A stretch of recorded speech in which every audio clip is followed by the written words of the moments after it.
नमस्ते। एक बड़ा सवाल है, क्या इंडिया के कॉलेजों में वाकई हर किसी को बराबरी का मौका मिलता है? इसी एक सवाल का जवाब देने के लिए यूजीसी ने 2026 के लिए कुछ बहुत बड़े नए नियम बनाए हैं। तो चलिए आज इसी को समझते हैं कि ये नियम है क्या और इनसे कॉलेज लाइफ पर आखिर असर क्या पड़ने वाला है। चलिए, इन नियमों में जाने से पहले एक पल रुककर सोचते हैं, क्या कॉलेज में सच में सबके साथ एक जैसा बर्ताव होता है? जवाब शायद नहीं है।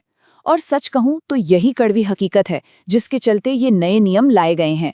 और ये नियम सिर्फ स्टूडेंट्स के लिए नहीं है, ये हर छात्र, हर टीचर और हर स्टाफ मेंबर की जिंदगी पर असर डालेंगे। आज की इस चर्चा में हम 5 सबसे जरूरी सवालों के जवाब ढूंढेंगे।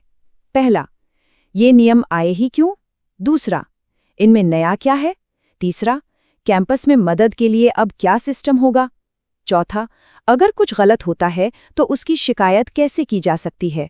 और हाँ, सबसे जरूरी, अगर कॉलेज इन नियमों को नहीं मानता तो क्या होगा? तो चलिए सबसे पहले सवाल से ही शुरू करते हैं। आखिर यूजीसी को इतने सख्त नियम बनाने की जरूरत पड़ ही क्यों गई? देखिए, हर बड़े बदलाव के पीछे एक बहुत बड़ी वजह होती है। तो इसकी जड़ें हैं 2020 की नेशनल एजुकेशन पॉलिसी में। इस पॉलिसी का एक बहुत बड़ा सपना था, फुल इक्विटी एंड इंक्लूजन। आसान भाषा में कहें तो एक ऐसा एजुकेशन सिस्टम बनाना जहां कोई भी स्टूडेंट अपने बैकग्राउंड की वजह से पीछे न रह जाए, सबको आगे बढ़ने का बराबर मौका मिले। ठीक है, अब आते हैं इन कानूनों की भाषा पर। इनमें कुछ शब्द इस्तेमाल हुए हैं जिनका असली मतलब समझना बहुत जरूरी है, क्योंकि सारा खेल आप कह सकते हैं इन्हीं शब्दों में छिपा है। तो इन नियमों का पूरा नाम है UGC promotion of equity in higher education institutions regulations 2026। और एक बात साफ है, ये नियम इंडिया के हर कॉलेज, हर यूनिवर्सिटी, हर इंस्टीट्यूट पर लागू होंगे। कोई भी इससे बच नहीं सकता, कोई एक्सेप्शन नहीं है। तो सबसे पहला शब्द है डिस्क्रिमिनेशन, यानी भेदभाव। यूजीसी ने इसे बिल्कुल साफ साफ बताया है। धर्म, रेस, जाति, जेंडर, जन्म की जगह या किसी भी तरह की डिसेबिलिटी, इनमें से किसी भी आधार पर अगर किसी के साथ जरा सा भी अनफेयर या बायस्ड बर्ताव होता है तो उसे भेदभाव माना जाएगा। इसमें कोई इफ या बट नहीं है। दूसरा बहुत जरूरी शब्द है इक्विटी, जिसे हिंदी में समता कहते हैं। ध्यान रहे, ये इक्वालिटी यानी समानता से अलग है। इक्वालिटी का मतलब है सबको एक जैसी चीज देना, लेकिन इक्विटी का मतलब है ये देखना कि सबको कामयाब होने के लिए किस चीज की जरूरत है और वो देना। मतलब एक लेवल प्लेइंग फील्ड तैयार करना, ताकि हर किसी को अपने हक पाने का एक जैसा फेयर मौका मिले। चलिए अब बात करते हैं सबसे प्रैक्टिकल चीज की।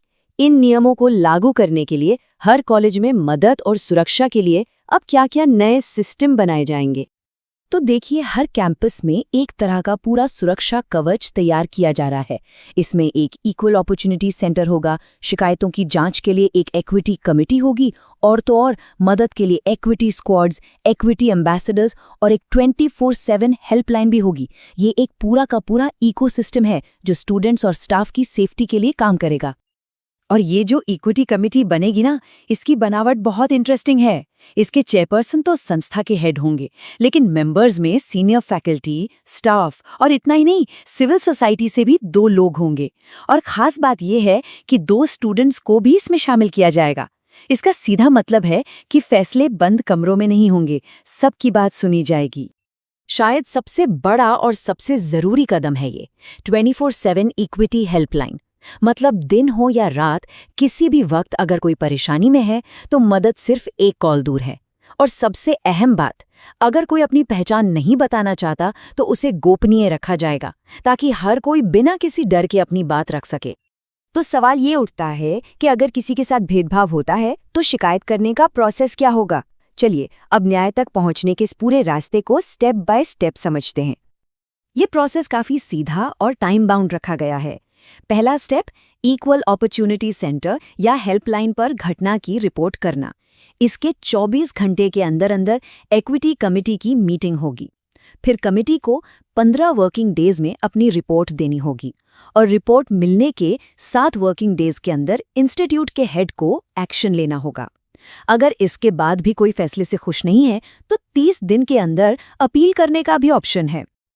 तो ये टाइमलाइन देखिए, सब कुछ कितना क्लियर है। 24 घंटे में मीटिंग, 15 दिन में रिपोर्ट, 7 दिन में एक्शन और 30 दिन अपील के लिए। मतलब अब चीजें लटकेंगी नहीं, न्याय के लिए लंबा इंतजार नहीं करना पड़ेगा। अब आते हैं सबसे बड़े सवाल पर। मान लीजिए कोई कॉलेज या यूनिवर्सिटी इन नियमों को मानता ही नहीं है तो फिर उनके लिए क्या सजा होगी? चलिए अब नॉन कंप्लायंस के परिणामों को देखते हैं। ये नंबर देखिए 4।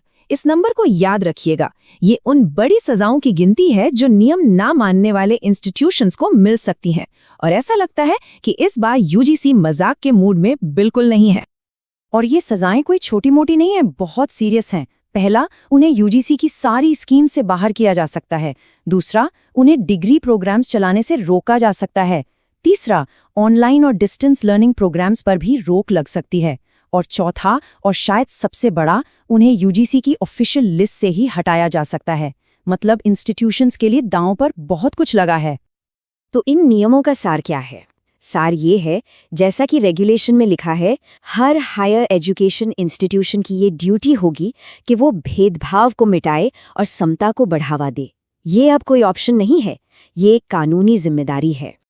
कागज पर देखें तो ये नियम एक रेवोल्यूशन की तरह लगते हैं, बहुत बड़े बदलाव की उम्मीद जगाते हैं।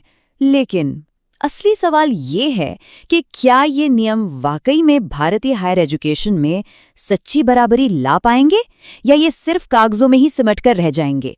खैर, इसका जवाब तो आने वाला वक्त ही देगा।